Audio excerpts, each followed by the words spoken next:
madhara yoyote kwa binadamu.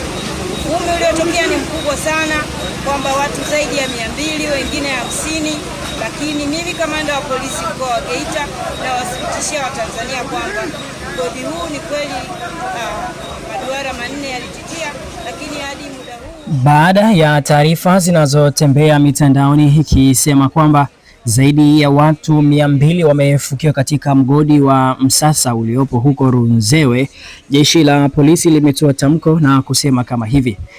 Jeshi la polisi mkoa wa Geita limewaonya baadhi ya watu wanaosambaza taarifa za uongo huko mtandaoni kuhusu madai ya wachimbaji wadogo zaidi ya 200 kufukiwa na kifusi katika mgodi wa Msasa uliopo kata ya Runzewe Magharibi wilaya ya Bukombe mkoani humo.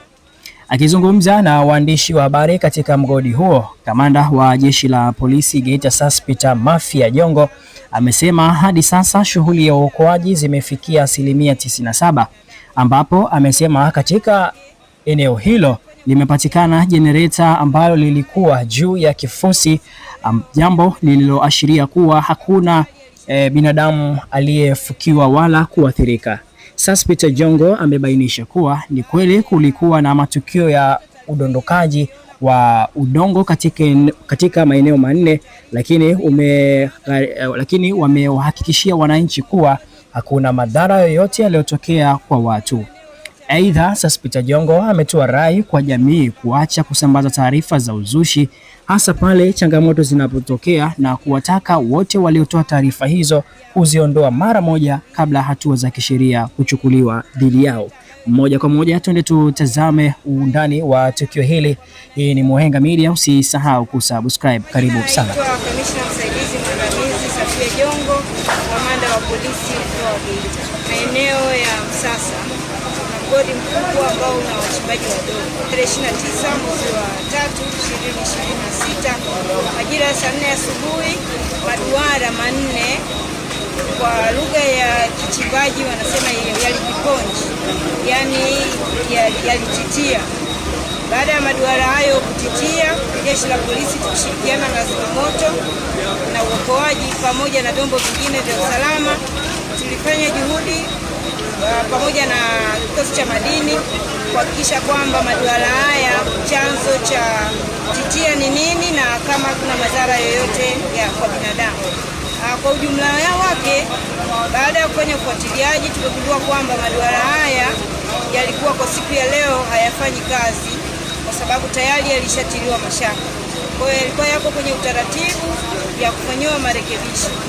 Baada ya kupata taarifa hiyo, tuliona kwamba tusilizike tu na hiyo taarifa. Kwa hiyo tulianza juhudi kwa kushirikiana na uongozi wa mgodi kuhakikisha kwamba tunalifukua hilo eneo lote ambalo limejifikia ili tuhakikishe kwamba hakuna madhara yoyote kwa binadamu.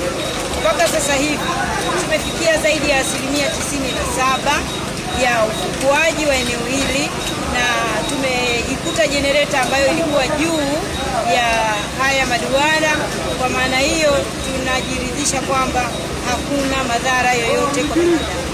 Uvumi uliotokea ni mkubwa sana kwamba watu zaidi ya 200, wengine 50, lakini mimi kamanda wa polisi mkoa wa Geita na wathibitishia Watanzania kwamba mgodi huu ni kweli maduara manne yalititia, lakini hadi muda huu tunawathibitishia kwamba hakuna madhara yoyote kwa binadamu. Naomba nitoe wito kwa jamii kuacha kutoa taarifa za uzushi pale ambapo changamoto inapotokea, na niwaombe tu wale wote ambao wamefanya hivyo watoe hizo taarifa zao kwenye mitandao haraka, la sivyo hatua kali za sheria zitachukuliwa dhidi yao za kutuma taarifa.